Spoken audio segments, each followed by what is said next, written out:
For today, we're going to be doing Autosports Engineering full kit on a cd009. This is a cd009 out of a '08 G35, if I'm not mistaken. I think it'll fit for either one, whether it's cd0AA or '05, whatever.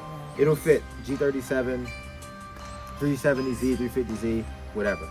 But for the most part, we're going to need, of course, the kit that we got from Autosports Engineering. But we'll need an extension, probably a smaller one, a 10 mil, a 14, and a 12. That's pretty much going to be for the whole front kit, as well as the adapter that we're going to put on. That way it'll fit in an S14/15. And then next, I'm going to put this here. Let's go over the kit. With it, the options are going to be which bell housing. We just got a J2. This comes off of any IS or GS300. I think they're in JZXs, of course. So if it comes off of like a 1J that you have or something like that, you're gonna need a J2 bell housing. This is the adapter kit, the shifter kit from Excessive Manufacturing. Seems it does well and it's pretty fair price. It comes with the clutch lines, the fittings, T56 slave cylinder. One thing I did here is to get an extended bleeder line because it's easier to bleed these when it's extended. So we'll have to look into that. Come with all the bolts for the flywheel, and I'm guessing the adapter. Couple of O-rings, some snap rings. We'll have to see where all of these go. I don't think this belongs in here, but we'll see. And this is pretty much going to be what we're mounting. Once we cut the bell housing, it's going to go where that is. And then the J2 is going to go, if I'm not mistaken. So pretty much like that. And next is the flywheel with some guide pins. I don't know, it kind of look like this flywheel has been either used or maybe sitting around, but doesn't look too bad. Like it's been sitting around somewhere like with a lot of water in the air. I'm guessing this is the pilot bearing. And it came with the trans mount. So pretty much everything we need. That's it. So for the beginning part of this, we gotta cut off this front belt, a piece of the bell housing. And they said you want to cut in front of this rib right here. It's the second rib. If we go down, we're going to cut right in front of it. And don't forget your glasses. Keep the glasses. You need your eyes when you're old. All right. Don't judge my crookedness. I hate cutting shit. But we're going to give it a go. I got to adjust the blade.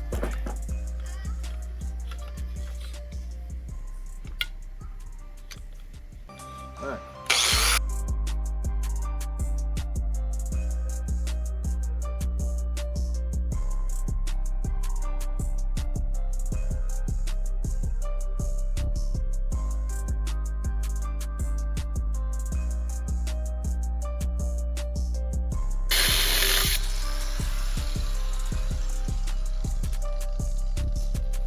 One other thing you could do is ratchet strap the transmission to the table. I probably should have did that. And another thing to do is put on a mask. So for the most part, I tried to follow this rib right here. I messed up a little bit on that side because I couldn't see because the glasses was kind of foggy. But if you go around and you look, I followed the rib all the way around. So I didn't cut straight in. I sort of put at an angle and use it to follow the rib going down. I pretty much got the top, so I'm gonna just turn it on its side and I'm gonna just get the rest of the bell housing.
Now we're gonna take off the bearing retainer plate. That way we can put the other one on. It's a bunch of 12s that just go around it. I started taking some of them off, but they got Loctite on them. So more than likely we're gonna have to put some.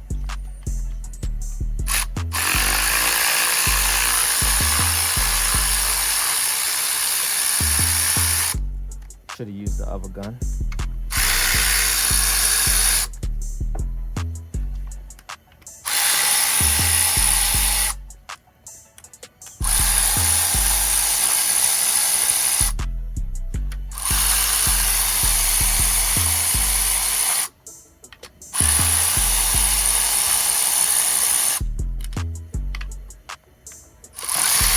Oh, missed it. Loctite.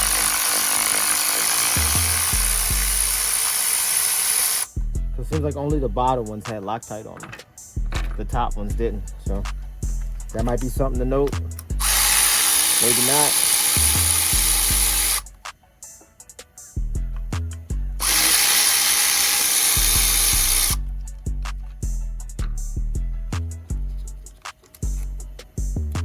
Then once this is done, we got to get something to never mind. I thought we'd have had to pry the plate off, but it came right off, so that's a good sign.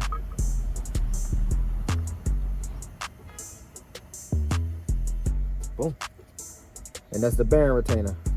That's the seal that we're gonna have to put into that one. So once I figure out which way, we'll go from there. And I'm positive we might have to take off this gap. Well, came off with it. Oh shit, that's easy. All right, let's do it. So you gotta press the seal in. Well, bang it in. So I use a 32 and a rubber mallet. The 32 goes over it just enough. That way it creates a nice contact for all four sides. And then now it's in. Now in the back, it goes in this way only. Now I'm gonna test fit it just to see if I cut the bell housing enough. So I'm guessing angle, go like this. If I cut it enough for it to clear, and it looks like I didn't. So I'm hitting on these two right here. I'm hitting on this rib and that rib, and it's only off by like a 1/4 inch. So I'm gonna have to cut that. I might put the old one back on so that nothing gets in it. Then I'm gonna have to cut it. So after you make your cut, I did cut a little bit more. It's not the prettiest of cuts, but this isn't gonna interfere how it goes on. The bell housing is gonna bolt to this. So after you get that, I reused the OEM gasket that was with it and just put a little RTV. And then they come with these 9 bolts right here. Nothing's fucking labeled. So you sort of gotta figure out, you should be smart enough to figure out what bolts go where as far as how they're packaged. But and they also didn't come with torque specs. So I just looked up the factory torque specs and it was like 13 to 18 foot-pounds. So that's what I just set it to. And then now we're gonna install the throwout bearing, which is an internal slave and throwout bearing. So it's gonna mount up like that. And then from here, we're gonna figure out what we're gonna do. And after that, you bolt the bell housing on and make sure you use blue Loctite for everything. And torque it to 35 foot-pounds.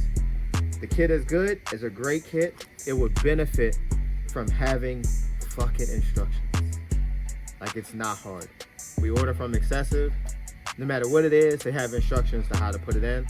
We might be inclined mechanically, but when you got 5 bags of bolts and rings here that you didn't use because you don't know where they go, that becomes a problem. Other than that, I think it's a good kit.